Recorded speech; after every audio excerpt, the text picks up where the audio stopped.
Today I'm gonna show you how to use invisible speed setup station. This setup station comes with a bag or without a bag, whatever you want, and it's nice and cool. When you get the setup station, you need to assemble it, and there is one key thing: what can go wrong. There is this groove under here. It needs to go into this small screw here, like this.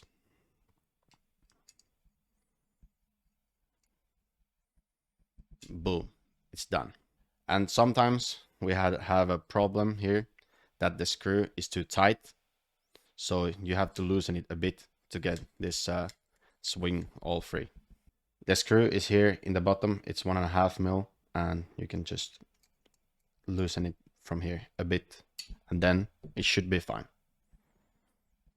So this is what you get when you buy the setup station. You get a Droop blocks and a Droop gauge. So this is what you get when you buy the setup station. You get a Droop gauge, you get a Droop blocks, quick release wheel nuts, balancing pins, 2 setup stations, and the measuring plate for toe. And now you would ask why only 2? This is because it's cheaper and you don't really need 4.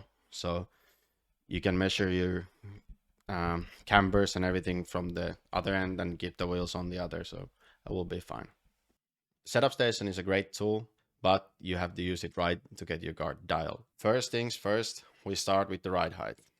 We press our car down here and check the ride height with the tires you are running. And it seems to be right. Then we're gonna start from the rear end. We take the wheels out, we put the setup station in. Like this. So the very unique thing with this setup station is that when you press your car down, the setup station doesn't get stuck into your pit board because the tires are moving a bit in and out when you're pressing it down. It doesn't get stuck. We start with the camber. We like to run 3.5 degrees in the rear, and the right is correct. Then we check the other one.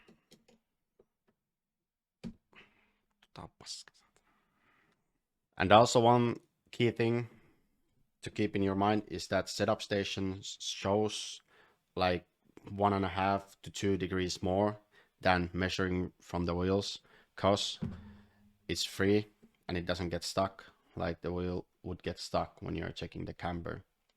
So the setup station will go to maximum camber. Then we measure the towing from the rear. Sometimes you can have uneven towing in the rear. That means you need to match the towing with the hub towing or from the arms. But that's a common thing with the 8-scale cars. And sometimes when you're using this, your wing can touch the inner part of the plate. So keep that in mind, that it can move freely to the end of the slot. So now we have set our rear camber 3.5 and check the towing from the rear. So now we can move to the front end. So the front end is a bit complicated. You need to check that your steering is straight. In our car, it's easy to do because we can put a long screw through our steering plate and it will lock the Ackerman plate to a straight position. In other cars, you need to turn your radio on and eyeball it that it's in the center. So now we have locked the steering and we need to check the camber and tow out together. They work together, so they can change when you change something a bit. So you need to check them. Now I will put 1.5 degrees of tow out in front and 2.5 degrees of camber in front.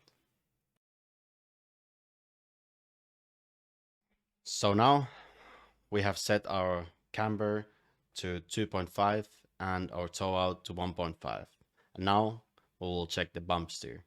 So this bump steer is quite neutral. It goes bit in and then comes back to the same position where we started it. So this is quite normal setting. We have other videos of bump steer, but this is how we measure it. And usually we run like this or bit bump in. So now we have checked the camber from front and rear and also the toe in and toe out. And now we'll check the droop. When checking the droop, we need the droop blocks and the droop gauge. And we need to find a flat spot in your chassis. So it will be flat on the blocks. And usually we put the blocks after the front end and before the rear end. So now the car sits nicely on the blocks. And still, when you are checking your droop, your steering needs to be locked. So now we'll check the droop in front and we will set it to +1. Now you can see it's a bit off from the other side in front. So one unique thing with the Mayako is that our chassis in the front is smooth and it doesn't dig into the ground. So that's why we have the droop screw here hitting the C hub. So that's why we need to check the camber first. So now we will check the front droop and we will set it to +1. And now in this side it's a bit off. So we need to screw it in a bit.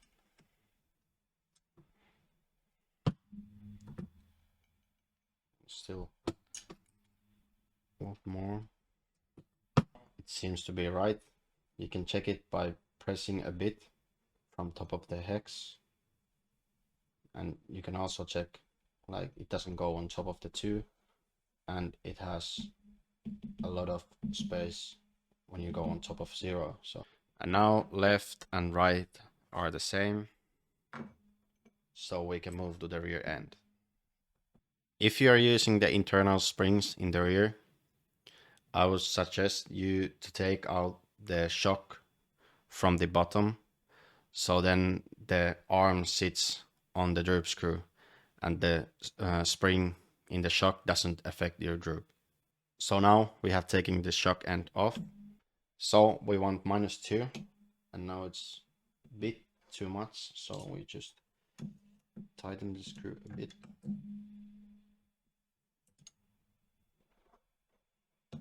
And now it's perfect.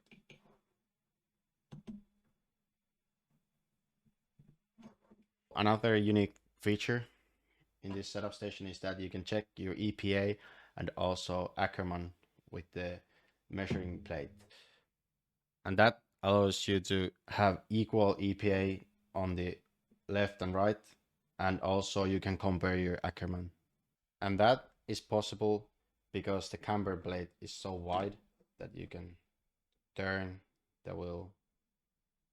And also like this, you can check your bump steer.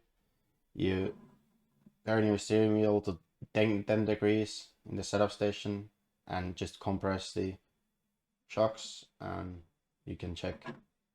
An outside tire is most relevant for the bump steer, so that's why we checked it from the outside. Now you can see when the tires were straight, we didn't have any bump in, and now when turned 10 degrees, we have 1.5 degrees of bump in the outside tire. So this is a special thing in Mayako. You have holes for balancing pins, so you can check your left to right balance. And this you can do with your invisible speed setup station. So you get these pins. These go on top of the droop blocks like this. And then you just need to find the holes. So now the car is sitting on top of the balancing pins, and as you can see, the car falls down to the right side, so you need to add more weight to the left side. So now the car is floating on top of the balancing pins, but the truth is that it's a bit unbalanced still because it is not sitting straight, and when you tap on the table, it will fall down to the right. So we need to add some weight to the left or remove some from the right. And when the car is balanced, it will sit straight on top of the balancing pins, and it will fall down to either side when you are tapping on the table. That's how you use the invisible speed setup station, and this is how you can get your car dialed in for every track. What's next? Touring car is next.